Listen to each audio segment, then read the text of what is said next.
My name's Melanie Roberts. I'm a senior lecturer at Griffith University in the discipline of occupational therapy. My role here is primarily in teaching and learning and some research, but I was fortunate to be involved in providing support to 4 collaborative placements that existed across Gold Coast Health for the third year placements, block placements at Griffith University. As part of that role, my activities were in helping with the pre-planning and preparation for those collaborative placements, and they occurred across a range of practice contexts, across Gold Coast Health and also in a private practice. So it was quite varied, 1 in mental health, 2 in acute hospital settings, and then 1 in the private practice.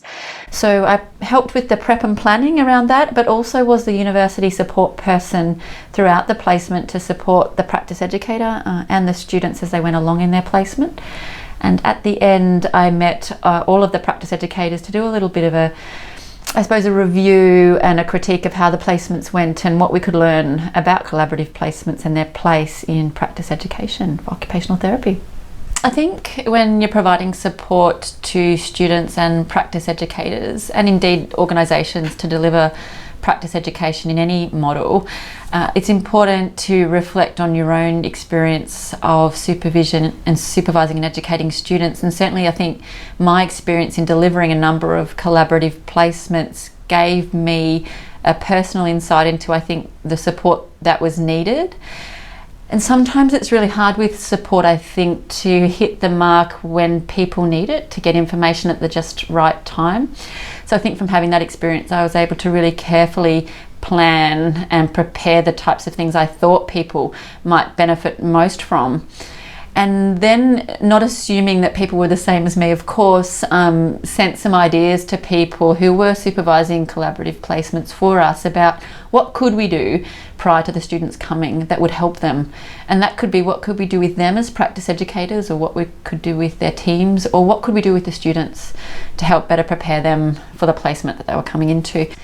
I guess in terms of the collaborative model specifically, I knew that it's not something people are familiar with. There are particular techniques or ways of implementing education principles that we use generally for this model in particular. And so I thought it was useful to share some of those things. And those things were things, just simple ways of learning, structures for reflection, structures for supervision sessions to mean they didn't have to come up with new things each week to talk about. An understanding of what the theory was that students were being exposed to, and an overview of the program. And I remember that being really powerful for people to know where had the students come from in first year and second year already, but also where were they going after this placement, and where does this placement fit in the overall journey of these students. And the practice educators found that useful. Also, in terms of our program, as each program has its unique approach and ways of delivering education, it was also useful for the practice educators to get from the horse's mouth, so to speak, what the students were learning. And I could tell them exactly what was happening in the classroom because I was teaching at the time, and I knew what the students had done, and I knew what skills they had and what knowledge they had, and therefore, in a way, shared with the practice educators what they could expect from the very beginning and know how to push those students along to provide benefit in the organisation from a very early stage. So I think in terms of the preparation and planning, all of those things, my experience as a clinician educating, but also my detailed knowledge of the program at the time, helped those practice educators to bridge the divide between this unknown of what do the students know already, and spending that first week finding that out, having me help them with that, but also some specific tips and tricks about what it was like for me and what advice I could give, and whether they used it or not, at least they knew that I was or had walked the talk of what I was preparing them for. Yeah.